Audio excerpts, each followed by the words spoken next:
Setelah diangkat jadi sekretaris desa, suamiku jarang pulang ke rumah dengan alasan dinas luar kota. Semua terbongkar setelah kepala desa bicara padaku. Assalamualaikum warahmatullahi wabarakatuh. Halo Bunda sahabat Ainun. Semoga Bunda semuanya dalam keadaan sehat dan selalu bahagia ya. Sebelum saya lanjut, yuk Bunda absen dari kota mana saja? Dan buat yang sudah like, komen, dan subscribe semoga rezekinya dilancarkan ya. Yuk, langsung kita mulai kisahnya. Di sebuah desa kecil yang dikelilingi sawah hijau dan udara sejuk pegunungan, hiduplah sepasang suami istri bernama Maya Lestari dan Bima Pratama. Mereka tinggal di sebuah rumah kayu sederhana dengan halaman kecil yang selalu dipenuhi bunga kertas berwarna merah muda kesukaan Maya. Walau tak banyak harta, kehidupan mereka terasa hangat karena saling melengkapi satu sama lain. Maya adalah perempuan yang lembut dan penuh perhatian. Sejak menikah dengan Bima 3 tahun lalu, ia terbiasa mengatur rumah tangga dengan penuh cinta. Setiap pagi, ia bangun lebih awal untuk menyiapkan sarapan sederhana. Kadang nasi goreng, kadang sekadar tempe goreng dengan sambal terasi. Baginya, melihat suaminya makan dengan lahap sudah cukup membuat hatinya bahagia. Bima sendiri dikenal sebagai pria pekerja keras. Sebelum menikah, ia bekerja serabutan, membantu tetangga membajak sawah, mengurus kebun, hingga menjadi kuli bangunan di desa sebelah. Walau penghasilannya tak seberapa, Maya tak pernah mengeluh. Ia selalu percaya bahwa kerja keras Bima suatu hari akan membuahkan hasil. Hari-hari mereka berjalan tenang. Saat sore tiba, pasangan ini sering duduk di beranda, menikmati secangkir teh hangat sambil bercakap-cakap ringan. Bagi Maya, itulah momen paling berharga. Momen ketika mereka bisa saling bertukar cerita, tertawa, dan melupakan segala penat. Namun, kehidupan sederhana mereka mulai berubah ketika kabar besar datang. Suatu siang, Kepala Desa Ratna Dewi, seorang wanita paruhbaya yang dikenal tegas sekaligus bijaksana, mengumumkan bahwa Bima dipilih menjadi sekretaris desa yang baru. Kabar itu membuat seluruh warga kaget sekaligus bangga. Maya masih ingat betul saat Bima pulang membawa berita itu. Wajahnya penuh cahaya. Senyumnya merekah lebar. "Yah, aku diangkat jadi sekretaris desa," ujarnya dengan nada nyaris tak percaya. Maya tertegun sejenak, lalu menutup mulutnya dengan kedua tangan, menahan haru. Air matanya jatuh tanpa sadar. "Mas, itu kabar yang luar biasa," ucapnya sambil tersenyum. "Aku bangga sekali padamu." Hari-hari setelah itu terasa berbeda. Warga desa mulai menghormati Bima dengan panggilan baru, Pak Sekdes. Kehidupan mereka perlahan membaik. Walau masih tinggal di rumah sederhana, ada kebanggaan tersendiri yang Maya rasakan setiap kali melihat suaminya berangkat bekerja dengan kemeja rapi dan buku catatan di tangannya. Ratna Dewi sendiri sering memberi nasihat kepada Bima.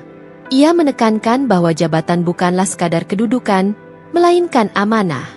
"Bima, ingatlah," kata Ratna suatu kali, "orang desa menitipkan harapan padamu. Jangan pernah hianati kepercayaan ini."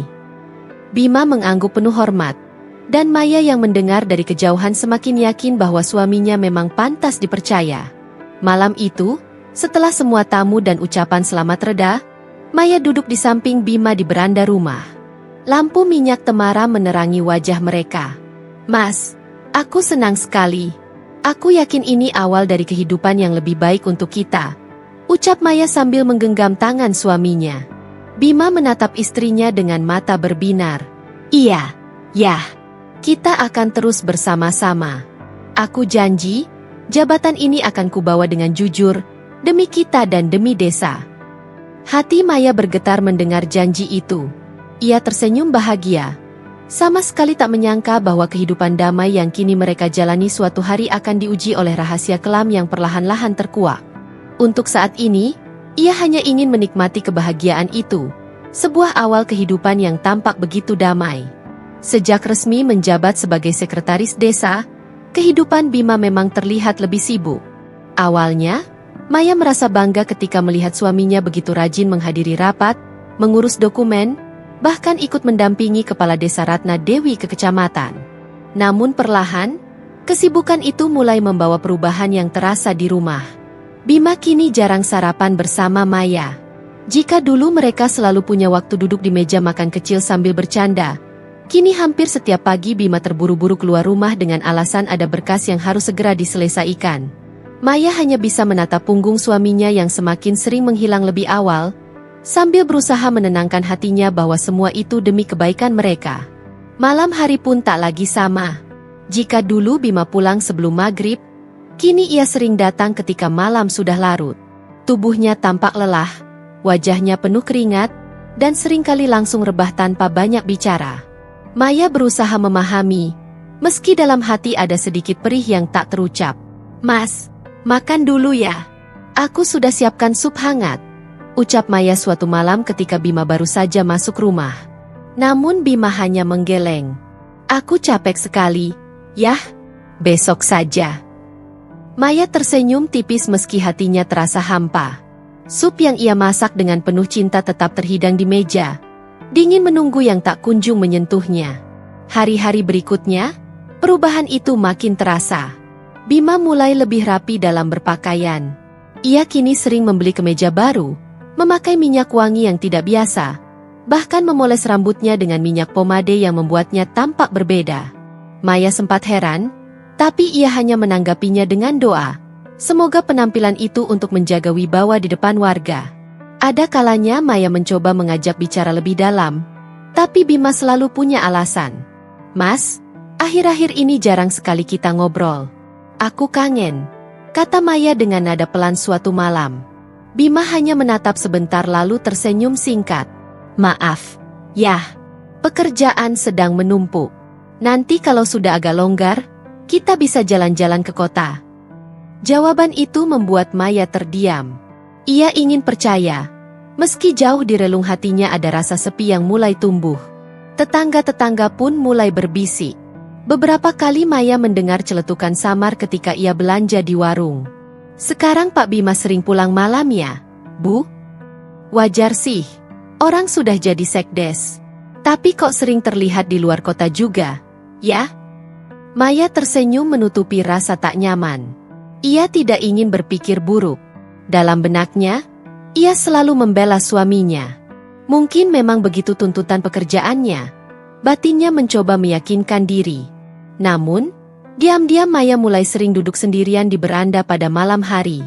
Ia menunggu lampu senter motor suaminya muncul dari kejauhan. Hatinya selalu berdebar cemas, bukan karena takut, melainkan karena rindu yang semakin lama tak terobati. Suatu kali, Bima pulang lebih larut dari biasanya. Jam hampir menunjukkan pukul 11 malam. Maya yang sejak tadi terkantuk di kursi beranda langsung terbangun ketika mendengar suara motor berhenti di depan rumah. Ia bergegas menyambut. "Mas, dari mana saja? Aku khawatir," ucapnya lembut. Bima tampak kaget sejenak, lalu buru-buru menjawab, "Ada rapat mendadak di kecamatan. Maaf, aku lupa kasih kabar." Maya mengangguk, meski matanya menangkap bau parfum menyengat yang menempel di baju suaminya. Aroma yang bukan miliknya, aroma yang terasa asing.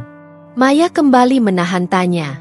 Ia memilih diam, mencoba tetap percaya, walau hatinya mulai bergetar oleh rasa curiga yang halus namun nyata.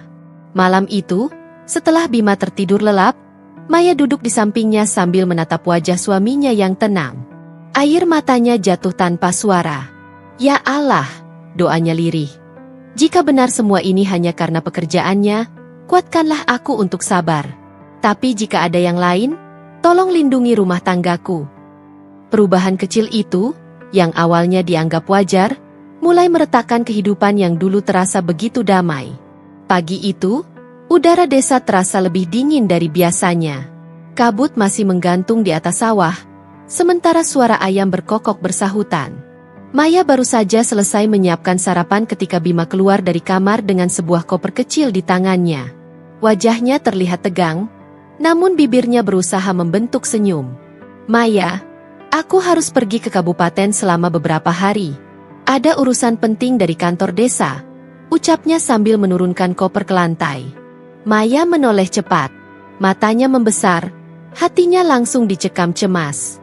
"Beberapa hari? Mas, ini mendadak sekali. Urusan apa?" Bima menghela napas pelan. Ada rapat koordinasi dengan dinas. Kepala desa minta aku yang mewakili, karena beliau sedang banyak kegiatan di desa. Jangan khawatir. Yah, ini cuma 3 hari.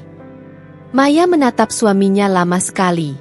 Ia ingin bertanya lebih jauh, tapi menahan diri. Ia tahu betul pekerjaan Bima kini penuh tanggung jawab, dan sebagai istri, ia tak ingin terlihat meragukan. Akhirnya, ia hanya mengangguk pelan. Kalau begitu, hati-hati ya, Mas. Jangan lupa makan. Aku akan selalu doakan semoga semua lancar. Bima tersenyum, lalu mendekat, mengusap kepala istrinya dengan lembut. Terima kasih. Yah, doa darimu itu yang membuatku kuat. Namun, setelah itu, Maya justru semakin diliputi kekhawatiran. Sepanjang pagi ia menyiapkan keperluan suaminya dengan hati gelisah. Ia melipatkan baju dengan rapi, menambahkan makanan ringan kesukaan Bima ke dalam koper, bahkan menyelipkan doa di dalam secari kertas kecil. Jaga dirimu baik-baik, Mas. Aku menunggu kepulanganmu. Ketika motor tua Bima akhirnya melaju meninggalkan halaman rumah, Maya berdiri lama di depan pagar, menatap punggung suaminya yang menjauh. Ada perasaan kosong yang tak bisa ia jelaskan. Hari-hari tanpa Bima terasa begitu panjang. Maya mencoba sibuk dengan pekerjaan rumah, namun setiap malam ia merasa rumah terlalu sunyi. Ia duduk di beranda menatap jalan desa, berharap melihat cahaya motor suaminya yang pulang lebih cepat. Tapi yang ada hanya kegelapan dan suara jangkrik yang menguasai malam. Sesekali, ia menghubungi Bima lewat pesan singkat. Mas, bagaimana di kabupaten? Sehat kan? Balasan selalu singkat. Sehat. Jangan khawatir. Besok ada rapat lagi. Jawaban itu membuat Maya lega sesaat. Namun hatinya tetap tak tenang. Ada jarak yang ia rasakan, jarak yang seolah semakin lebar meski kata-kata suaminya terdengar meyakinkan. Pada hari kedua, Maya pergi ke balai desa untuk mengantar makanan kepada Ratna Dewi, kepala desa, yang sering ia bantu jika ada acara. Dalam hati, ia ingin sekalian menanyakan tentang tugas Bima, sekadar memastikan. Namun, sebelum sempat membuka mulut, Ratna sendiri yang lebih dulu bertanya. Maya, kenapa Bima tidak masuk kantor 3 hari ini? Ada apa? Maya tertegun, seakan darahnya berhenti mengalir. Tidak masuk kantor. Bu, Mas Bima katanya dinas ke kabupaten, mewakili ibu. Alis Ratna Dewi langsung mengernyit. Mewakili saya? Saya tidak pernah memberi tugas dinas ke kabupaten. Semua rapat koordinasi bulan ini dibatalkan. Lagi pula, kalaupun ada, seharusnya saya yang berangkat, bukan dia. Maya terpaku. Tubuhnya terasa lemas, tangannya gemetar. Kata-kata Ratna seperti petir yang menyambar di siang bolong. Namun, ia buru-buru menutupi kegelisahan itu dengan senyum kaku. Mungkin saya salah dengar, Bu. Nanti saya tanyakan lagi pada Mas Bima. Ratna menatap Maya dengan tatapan iba. Ia seakan mengerti, tapi memilih diam demi menjaga perasaan perempuan itu. Sepulang dari balai desa, Maya berjalan lunglai melewati jalan setapak. Udara desa yang biasanya menenangkan kini terasa sesak. Hatinya berkecamuk dengan 1000 pertanyaan. Kalau bukan dinas, lalu kemana sebenarnya Mas Bima pergi? Malam itu, Maya berdoa lebih lama dari biasanya. Air matanya jatuh di sajadah. Ya Allah, jangan biarkan aku larut dalam prasangka buruk. Tapi bila benar ada sesuatu yang disembunyikan suamiku, tolong kuatkan aku menghadapi kebenaran itu. Ia mencoba tidur, tapi matanya sulit terpejam. Ia hanya bisa menunggu hari esok, menunggu jawaban dari suami yang ia cintai dengan sepenuh hati, namun kini mulai menghadirkan rahasia yang mencurigakan. Bima akhirnya pulang setelah 3 hari yang terasa begitu panjang bagi Maya. Malam itu motor tuanya berhenti di halaman rumah. Suara mesinnya memecah keheningan desa. Maya yang sejak sore menunggu di beranda segera berdiri. Senyum lega sempat menghiasi wajahnya ketika melihat suaminya turun dengan langkah tenang. Namun, entah mengapa, hati Maya tidak sepenuhnya bisa bahagia. Ada sesuatu yang berbeda dari sorot mata Bima, ada jarak yang terasa dingin. Yah, aku pulang. kata Bima dengan suara pelan. Ia menaruh tasnya di kursi. Maya mendekat, menahan rindu yang menyesakkan dada. Mas, akhirnya pulang juga. Aku cemas sekali menunggu. Bima hanya tersenyum singkat, lalu bergegas menuju kamar mandi. Maya memperhatikan punggungnya yang cepat-cepat menghilang di balik pintu. Ada rasa ganjil yang semakin menebal. Malam itu, setelah Bima tertidur, Maya memberanikan diri membuka koper dan tas kerja suaminya. Awalnya ia hanya ingin merapikan pakaian, tapi tangannya tiba-tiba terhenti ketika menemukan selembar nota hotel terselip di saku kemeja. Kertas putih itu tercetak jelas nama sebuah hotel di kota kabupaten, lengkap dengan tanggal menginap, persis dengan hari di mana Bima mengaku sedang rapat. Jantung Maya berdegup kencang. Tangannya gemetar memegang nota itu. Hotel? Untuk apa Mas Bima menginap di sana? Bukankah katanya urusannya di kantor dinas? Ia duduk di tepi ranjang, menatap wajah suaminya yang tertidur pulas. Rasa percaya yang selama ini ia genggam erat mulai tergores oleh luka kecil yang menyakitkan. Keesokan harinya, kecurigaan itu semakin bertambah. Saat Bima berangkat kerja menggunakan mobil pinjaman dari balai desa, Maya ikut membersihkan kursi belakang yang berdebu. Saat itulah, ia mencium aroma parfum wanita yang asing, wangi manis, kuat, dan sama sekali bukan miliknya.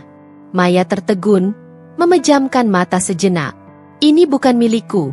Ini bukan parfum yang biasa dipakai tetangga. Lalu parfum siapa?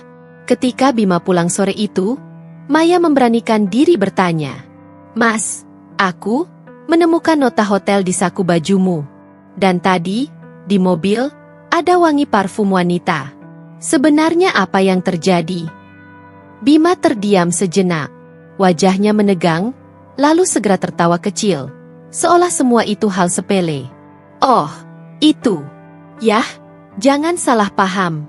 Hotel itu hanya tempat singgah sementara setelah rapat. Teman-teman dari kecamatan juga ada di sana. Kalau soal parfum, mungkin sisa dari pegawai perempuan yang ikut satu mobil. Jangan cemas, tidak ada yang aneh. Nada suaranya tenang, tatapannya lurus menembus mata istrinya. Begitu meyakinkan, seolah tidak ada celah kebohongan di balik kata-kata itu. Namun hati Maya tidak semudah itu percaya. Ia ingin sekali yakin, tapi bayangan nota hotel dan aroma parfum itu terus menghantui pikirannya. Ada suara kecil dalam dirinya yang berkata bahwa Bima sedang menyembunyikan sesuatu. Maya mencoba menenangkan diri. Baiklah, Mas. Aku percaya padamu, ucapnya dengan suara lirih. Namun, setelah Bima pergi ke kamar, air mata Maya jatuh tanpa bisa ia tahan. Ia merasa seperti berdiri di tepi jurang, antara percaya dan curiga, antara cinta dan luka. Malam itu ia berbaring di samping Bima yang kembali tertidur dengan pulas. Maya menatap langit-langit rumah kayu mereka yang sederhana, dan hatinya berbisik lirih. Ya Allah! Jika benar ada pengkhianatan di balik semua ini, tunjukkanlah kebenarannya padaku. Jangan biarkan aku buta oleh cinta. Jangan biarkan aku terlalu lama tertipu.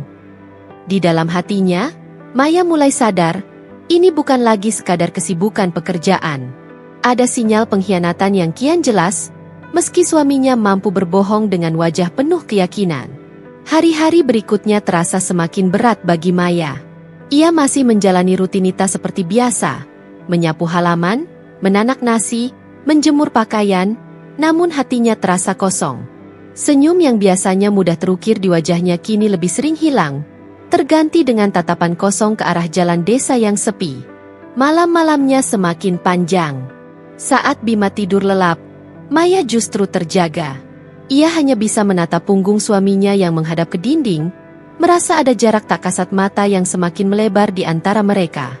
Rasa cinta yang dulu membuatnya hangat kini tercampur oleh ragu dan sakit yang tak bisa ia ceritakan pada siapapun.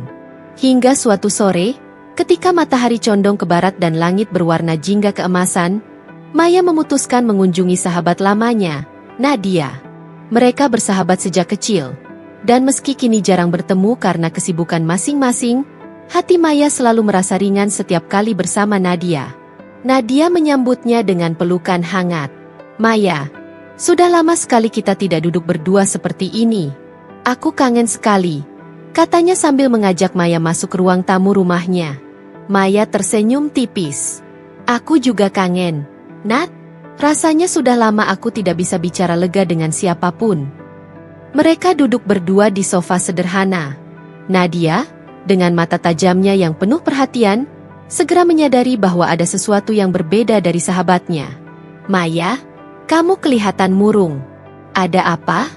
Jangan bilang semuanya baik-baik saja padaku. Aku tahu kamu. Maya menunduk, menggenggam erat ujung kerudungnya.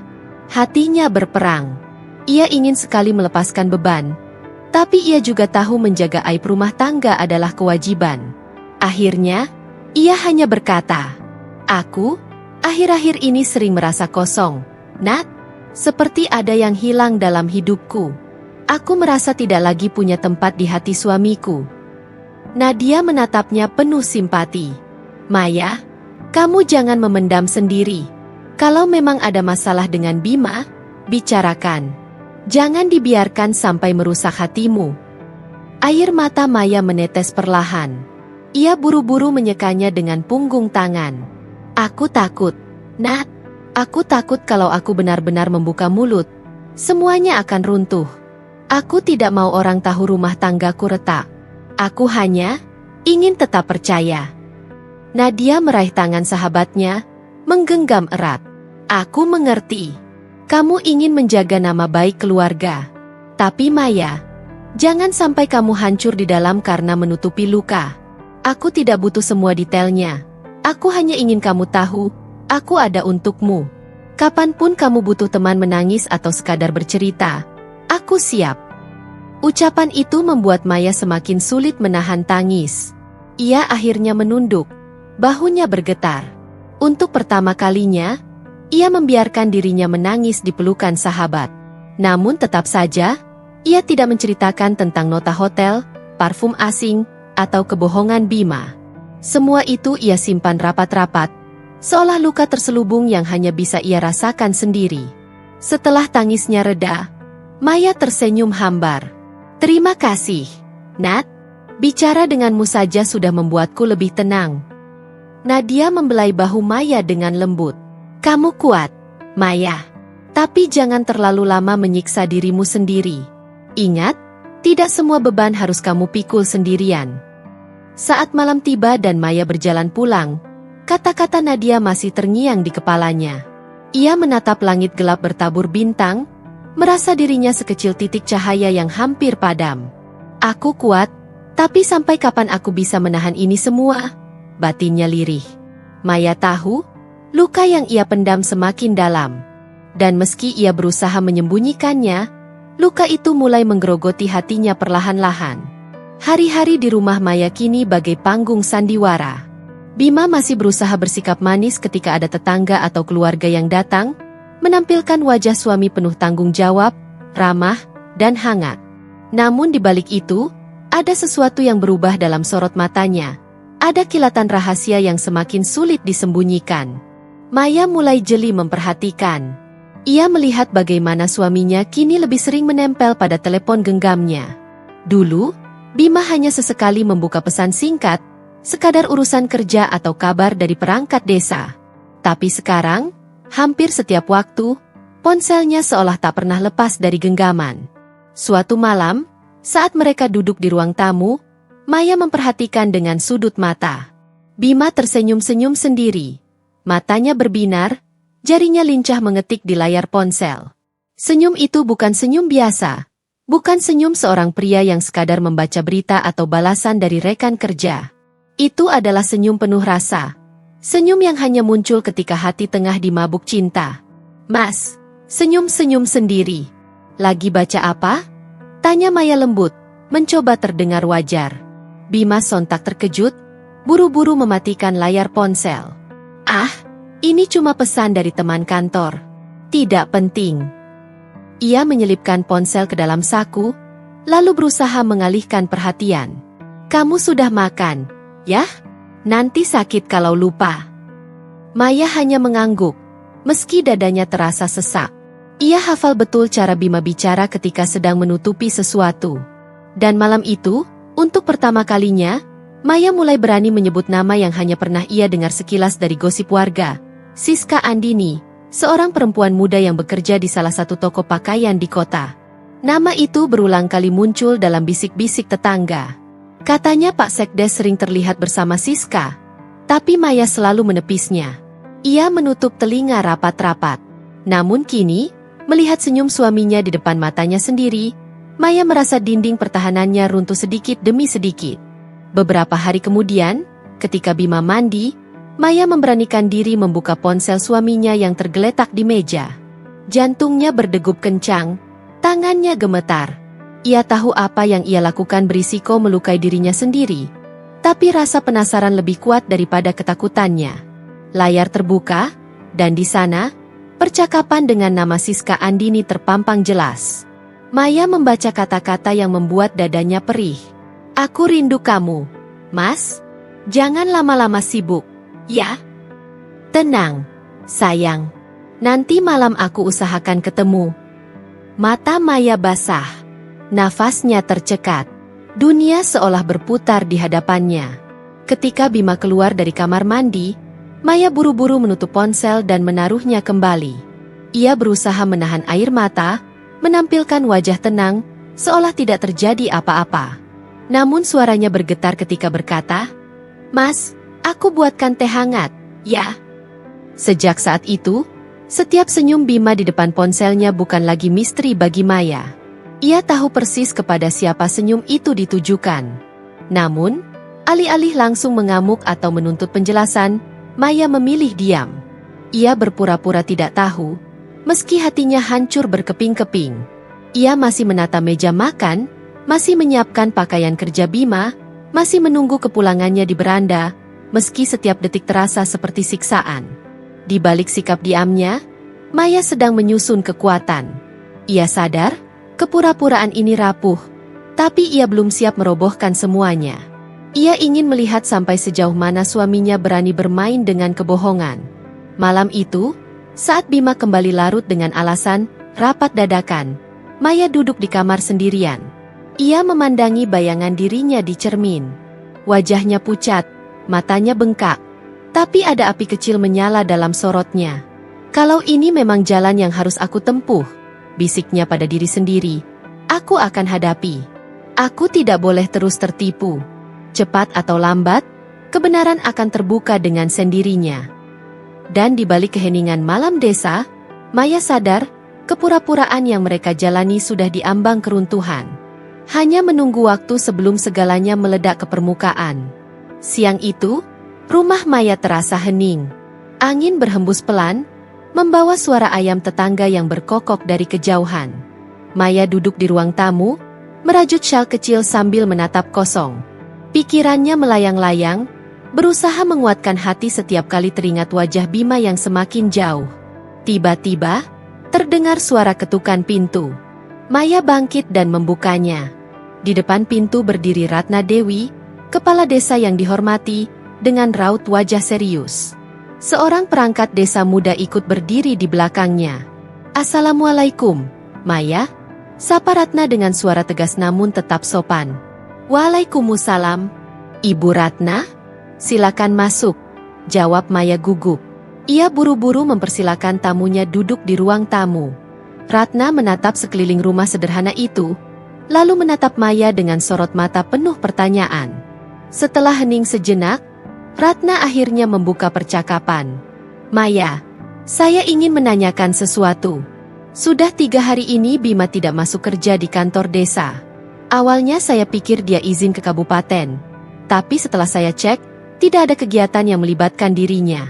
Kamu tahu di mana dia sekarang? Maya tertegun. Jantungnya seolah berhenti berdetak. Kata-kata Ratna seperti tamparan keras di wajahnya. Dengan suara pelan, ia menjawab, Bima, katanya ada dinas ke kabupaten, Bu.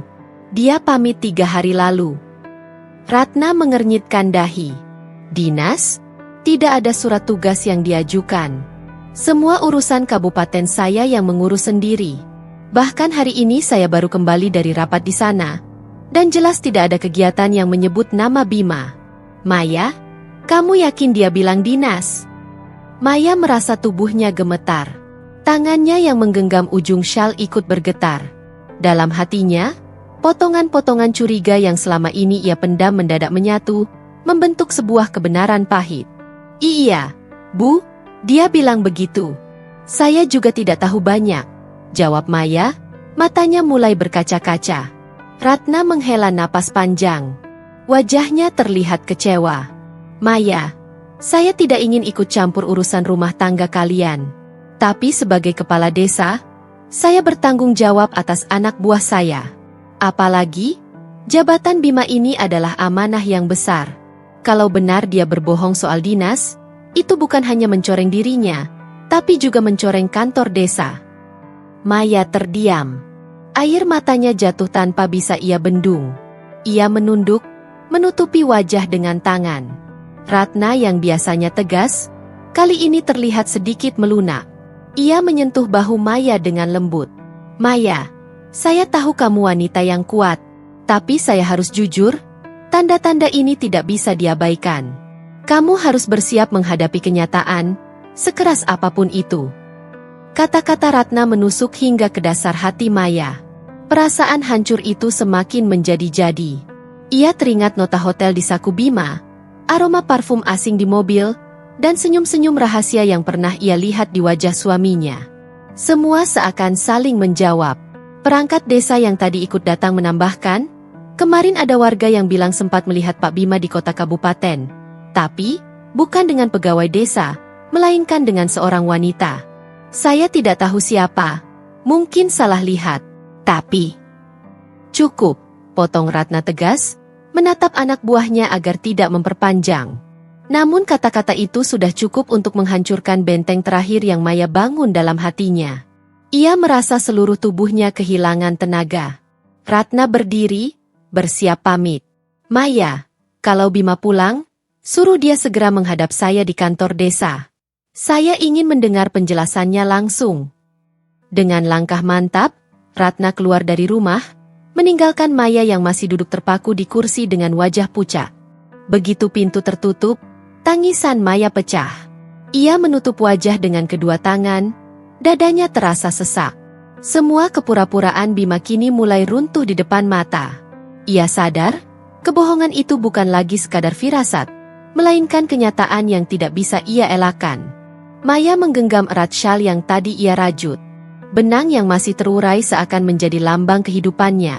Belum selesai, tetapi sudah kusut dan berantakan. Di dalam hati, Maya berdoa lirih. Ya Allah, kuatkan aku. Jika benar Bima mengkhianati, jangan biarkan aku jatuh terlalu dalam. Beri aku jalan untuk bangkit. Hari itu, Maya tahu, hidupnya tidak akan pernah sama lagi. Pagi itu, langit tampak cerah. Tapi hati Maya justru diliputi awan mendung yang menyesakkan dada. Ia masih duduk termenung di teras rumah, pikirannya tak lepas dari pertemuan kemarin bersama Ratna Dewi. Kata-kata kepala desa itu terus berputar di kepalanya, menekan hatinya yang sudah rapuh. Tiba-tiba, suara panggilan terdengar dari pagar rumah.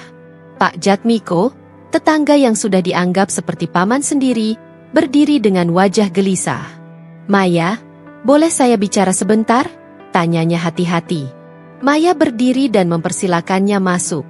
Mereka duduk di ruang tamu. Suasana hening sejenak sebelum akhirnya Pak Jatmiko menarik napas panjang. Maya, saya sudah lama menimbang, harus atau tidak saya bicara. Tapi saya tidak tega melihat kamu terus menunggu dan percaya pada Bima. Kemarin, saya kebetulan pergi ke kota wisata bersama saudara. Dan di sana, saya melihat sesuatu. Maya langsung tegang. Melihat apa, Pak? Suaranya hampir tercekat. Pak Jatmiko menunduk, lalu menatap Maya dengan sorot penuh iba. Saya melihat Bima. Dia tidak sendiri. Dia bersama seorang wanita muda. Mereka berjalan berdua, tertawa, bergandengan tangan, seperti pasangan yang sedang berbulan madu. Saya sempat terdiam lama, tidak percaya dengan mata saya sendiri. Maya merasa dadanya seperti diremas. Air matanya hampir tumpah, tapi ia berusaha menahannya. Ah, Anda yakin itu Bima, Pak? Yakin, Maya. Sangat yakin. Saya bahkan sempat memotret dari jauh. Bukan untuk mengusik, tapi untuk berjaga-jaga. Saya tahu, cepat atau lambat, kamu berhak tahu kebenarannya. Dengan tangan gemetar, Pak Jatmiko mengeluarkan ponsel tuanya, membuka galeri, lalu memperlihatkan foto itu.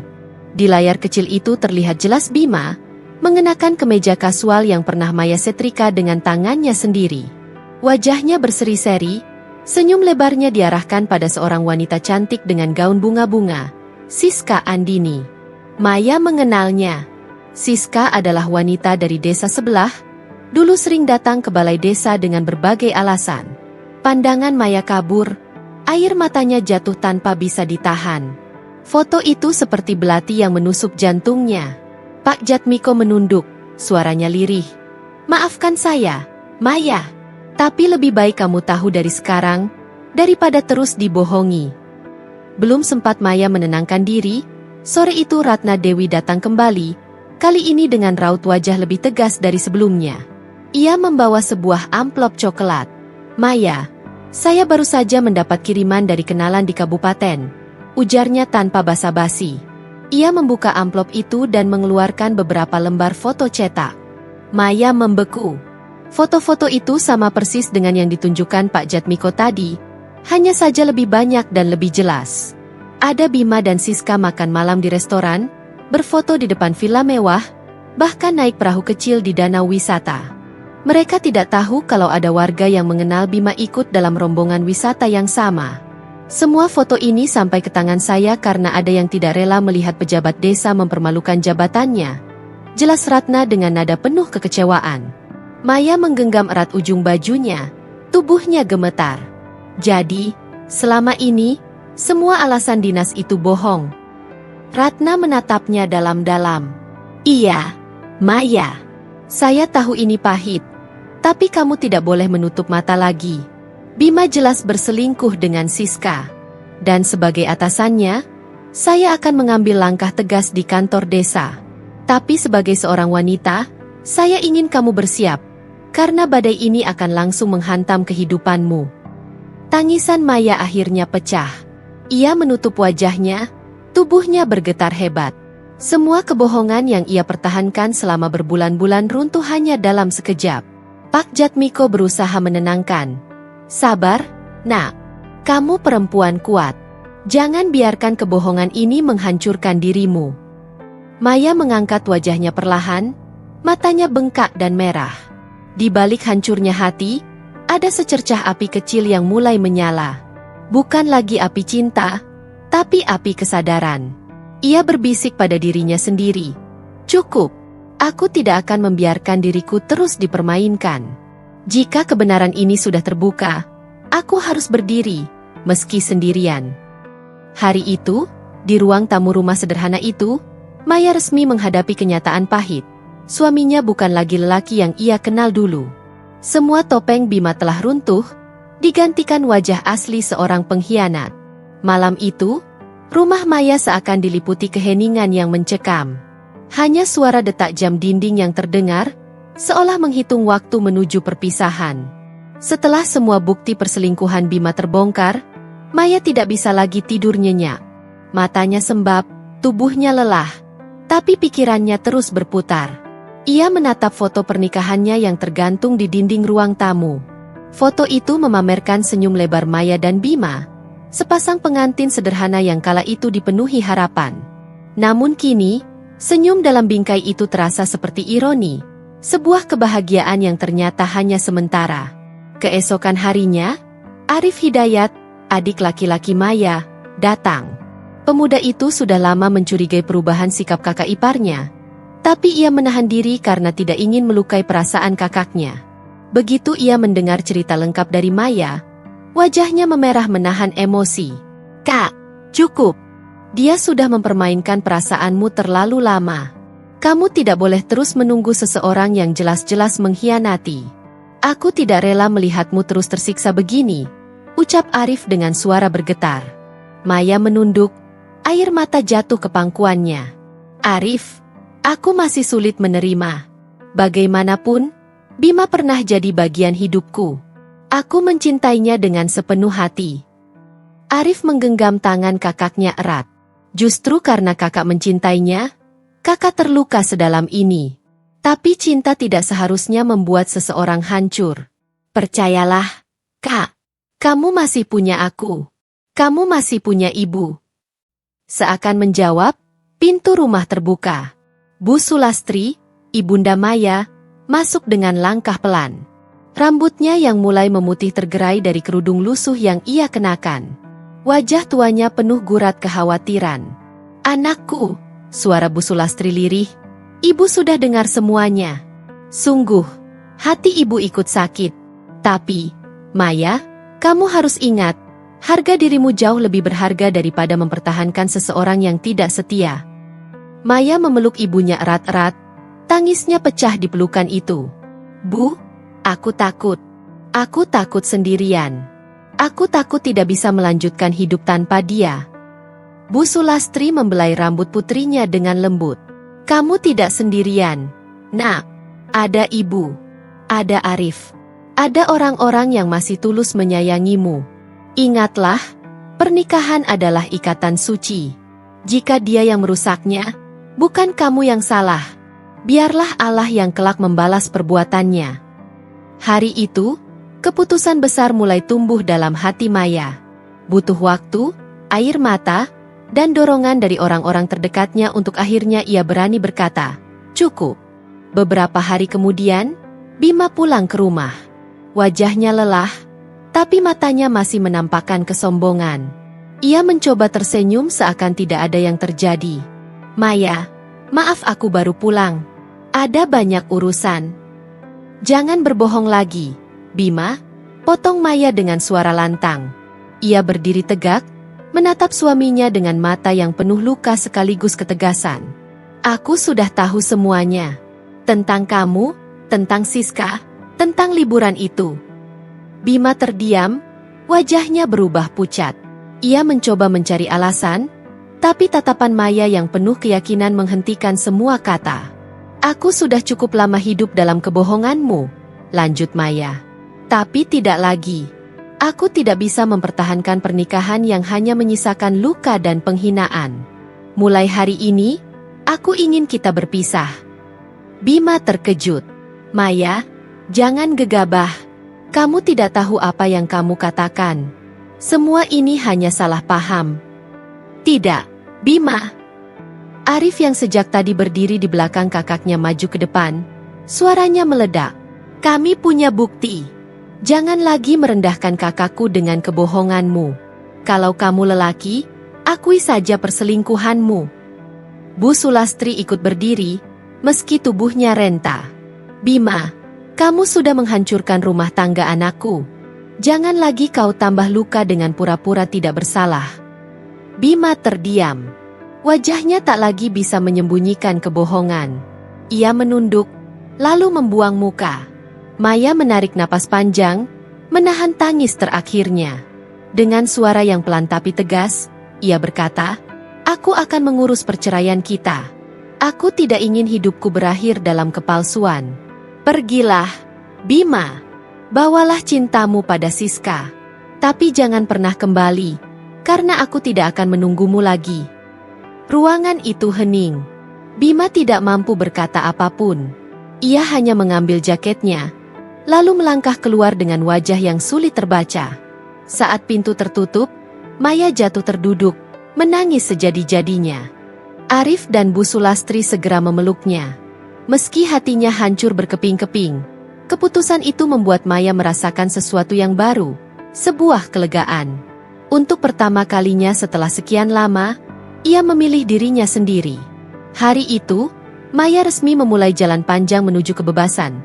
Meski penuh luka, ia tahu bahwa berpisah adalah satu-satunya cara untuk kembali menemukan dirinya yang hilang. Hari-hari pertama setelah perceraian terasa seperti mimpi buruk bagi Maya. Rumah yang dulu dipenuhi suara tawa kini hanya menyisakan keheningan. Setiap sudut seolah menyimpan kenangan tentang Bima, gelas kopinya yang masih tersisa di rak dapur, kemeja kerjanya yang pernah Maya setrika dengan penuh cinta, bahkan aroma parfum yang masih samar tertinggal di kamar. Semua itu menusuk hati Maya setiap kali ia menatapnya. Berulang kali Maya terpuruk. Ia menangis hingga terlelap, terbangun dengan mata bengkak, lalu kembali menangis. Luka pengkhianatan itu begitu dalam, membuatnya sempat merasa hidupnya telah berakhir. Namun, di tengah keterpurukan, ada orang-orang yang tidak pernah berhenti menggenggam tangannya. Nadia, sahabat dekatnya, selalu hadir setiap sore dengan membawa makanan hangat dan cerita-cerita ringan untuk menghiburnya. Maya, kamu boleh jatuh, tapi jangan lama-lama. Luka ini memang menyakitkan, tapi justru bisa jadi kekuatan kalau kamu berani melangkah lagi, ucap Nadia suatu sore, sambil menggenggam tangan Maya erat. Ucapan itu menancap di hati Maya. Ia mulai berpikir, mungkin benar selama ini ia terlalu terikat pada Bima hingga lupa bahwa ia punya dirinya sendiri yang harus diperjuangkan. Dengan dorongan Nadia, Arif, dan ibunya, Maya mulai bangkit perlahan. Ia teringat pada hobinya memasak yang dulu selalu membuat Bima bangga. Masakanmu selalu enak, Maya. Suatu hari nanti, kamu pasti bisa buka usaha sendiri. Pernah begitu kata Bima dulu, sebelum semua berubah. Kata-kata itu kini terasa ironis, tapi sekaligus menjadi pemicu Maya untuk benar-benar melakukannya. Suatu pagi, Maya memberanikan diri mencoba membuat beberapa menu sederhana. Nasi kotak dengan ayam goreng bumbu kuning, sayur asem, sambal, dan kerupuk. Ia meminta Arif membawanya ke kantor kecamatan untuk dicicipi teman-temannya. Tak disangka, beberapa pegawai langsung menyukai masakannya dan memesan untuk acara kecil di rumah mereka. Dari situ, Maya menemukan harapan baru. Ia mulai membuka usaha catering kecil-kecilan dari rumah. Dapur sederhana itu berubah menjadi ladang perjuangan. Tiap hari ia bangun sebelum subuh, menyiapkan bumbu, memasak dengan penuh cinta, lalu mengantarkan pesanan dengan bantuan Arif. Awalnya tidak mudah. Tangannya sering lecet karena harus mengupas bawang dan cabai dalam jumlah besar. Tubuhnya lelah, tapi ada rasa bahagia yang muncul setiap kali pelanggan memuji masakannya. Nasi kotak Bu Maya enak sekali, bumbunya pas, kata seorang pelanggan pertama yang membuat Maya tersenyum tulus setelah sekian lama. Pelan-pelan, kabar tentang catering Maya menyebar ke desa-desa tetangga. Nadia pun ikut membantu dengan mempromosikan lewat media sosial, mengunggah foto-foto masakan Maya yang tampak menggoda.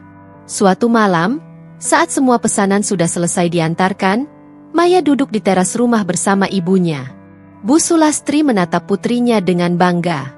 Lihatlah dirimu sekarang, Maya. Siapa sangka kamu bisa berdiri sekuat ini.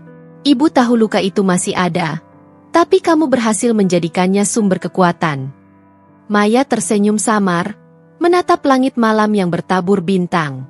Aku dulu berpikir hidupku berakhir, Bu. Tapi ternyata, setiap luka memang bisa menjadi jalan untuk menemukan diriku kembali. Mungkin inilah takdir. Aku harus belajar melepaskan, agar bisa menemukan hal yang lebih berarti. Air matanya jatuh. Tapi kali ini bukan air mata putus asa, melainkan kelegaan. Kini, meski masa lalunya penuh luka, Maya mulai melangkah dengan tegap. Ia bukan lagi perempuan rapuh yang hidup dalam bayang-bayang pengkhianatan Bima. Ia adalah Maya yang baru, perempuan yang menemukan kekuatannya di balik luka. 2 tahun telah berlalu sejak Maya memutuskan untuk berdiri di atas kakinya sendiri. Waktu itu berjalan lambat di awal, penuh perjuangan. Namun setiap tetes keringatnya membuahkan hasil yang tidak pernah ia bayangkan. Usaha catering yang dulu hanya dikerjakan dari dapur sempit rumahnya, kini berkembang pesat. Pesanan datang bukan hanya dari kantor kecamatan atau acara kecil warga desa, melainkan juga dari sekolah, puskesmas, bahkan instansi kabupaten. Nama, catering Maya Lestari, mulai dikenal luas karena cita rasa masakan yang khas, kebersihan yang terjaga, dan pelayanan yang ramah. Melihat usaha itu berkembang, Maya tidak berhenti di situ. Dengan tabungan yang ia sisihkan dari keuntungan, ia menyewa sebuah ruko kecil di pinggir jalan raya kabupaten. Ruko itu ia sulap menjadi restoran sederhana dengan nuansa kekeluargaan. Meja-meja kayu, lampu gantung yang hangat, serta aroma masakan tradisional menyambut setiap pengunjung. Restoran itu tidak pernah sepi. Orang-orang rela antre demi mencicipi menu andalannya. Ayam goreng bumbu rempah, soto bening dengan taburan bawang goreng, dan sayur lodeh yang kaya rasa. Nadia, sahabat yang sejak awal mendukungnya, sering membantu mengelola promosi di media sosial. Ia rajin mengunggah foto makanan dan menulis kisah perjuangan Maya. Dari situ, pelanggan semakin banyak berdatangan, bahkan dari luar daerah. Namun Maya tidak berhenti di situ. Ia menyadari bahwa permintaan pasar tidak hanya berhenti pada catering dan restoran. Banyak pelanggan yang meminta bantuannya untuk mengurus seluruh rangkaian acara, dari dekorasi, konsumsi, hingga dokumentasi. Dengan tekad yang bulat, Maya memberanikan diri membuka jasa event organizer. Awalnya ia hanya menangani acara kecil seperti ulang tahun anak atau syukuran keluarga. Namun perlahan, usahanya merambah ke acara pernikahan, seminar, bahkan festival desa.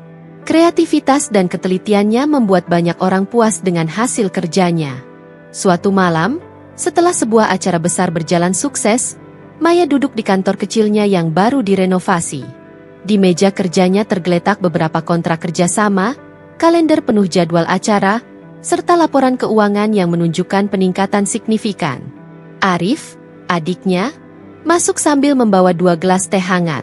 "Kak, lihat ini," ujarnya sambil menunjuk laporan keuntungan bulan itu. "Usaha kita tumbuh pesat. Kalau begini terus, kita bisa buka cabang restoran di kota kabupaten tahun depan." Maya tersenyum. Ada rasa bangga yang tak bisa ia sembunyikan. "Semua ini bukan karena aku saja, Rif. Kalau bukan karena dukunganmu, Bu, dan Nadia, aku mungkin masih terpuruk sampai sekarang." Arif menepuk bahu kakaknya. "Tidak, Kak. Semua ini karena keberanianmu bangkit. Luka itu memang dalam, tapi kakak berhasil menjadikannya tangga menuju kesuksesan." Maya menatap keluar jendela. Lampu-lampu jalan berkelip di kejauhan, seakan ikut bersinar bersama kebangkitannya. Dalam hatinya, ia berbisik lirih. "Terima kasih, ya Allah, telah menunjukkan jalan ini. Jika dulu aku jatuh karena pengkhianatan, kini aku berdiri karena kekuatan."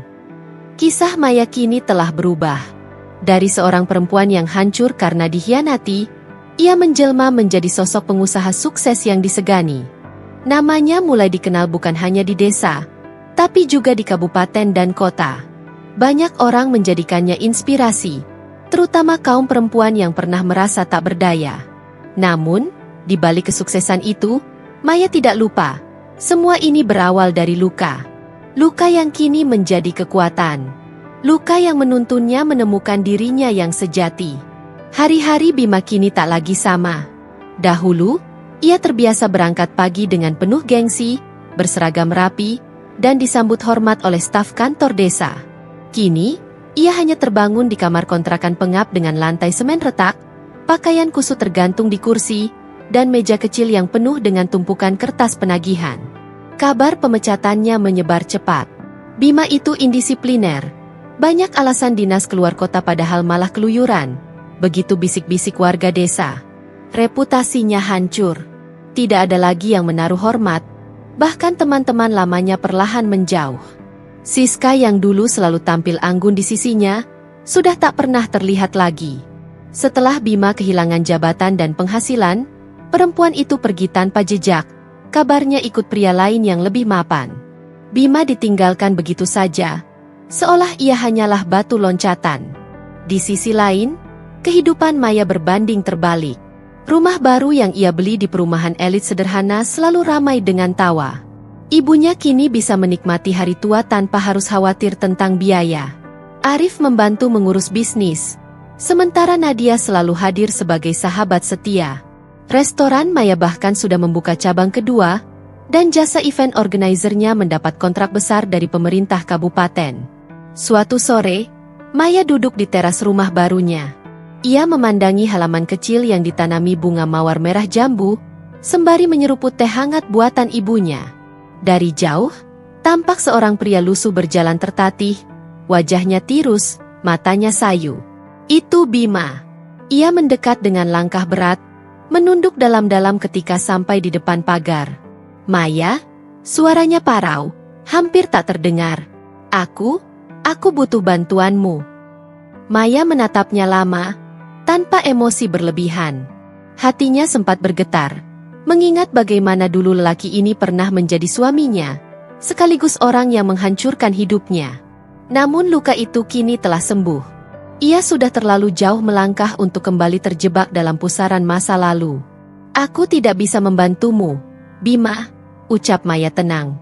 Hidupmu adalah pilihanmu sendiri. Aku juga dulu punya pilihan, bertahan atau hancur.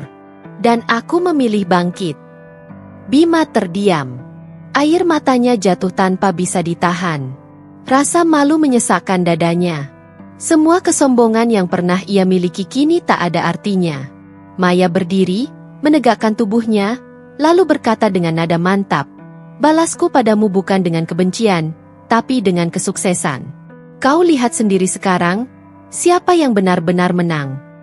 Kata-kata itu menusuk jantung Bima lebih dalam daripada 1000 hinaan. Ia berbalik dengan langkah gontai, meninggalkan rumah yang bercahaya oleh keberhasilan Maya. Di dalam hati, Maya tersenyum tipis. Bukan karena ia bahagia melihat penderitaan Bima, melainkan karena ia akhirnya menyadari, balas dendam paling elegan adalah ketika seseorang yang pernah merendahkanmu harus menyaksikanmu berdiri lebih tinggi, tanpa perlu menginjak balik. Sore itu, angin berhembus lembut, seakan mengabarkan bahwa lembaran hidup Maya sudah benar-benar baru. Ia tak lagi terikat masa lalu.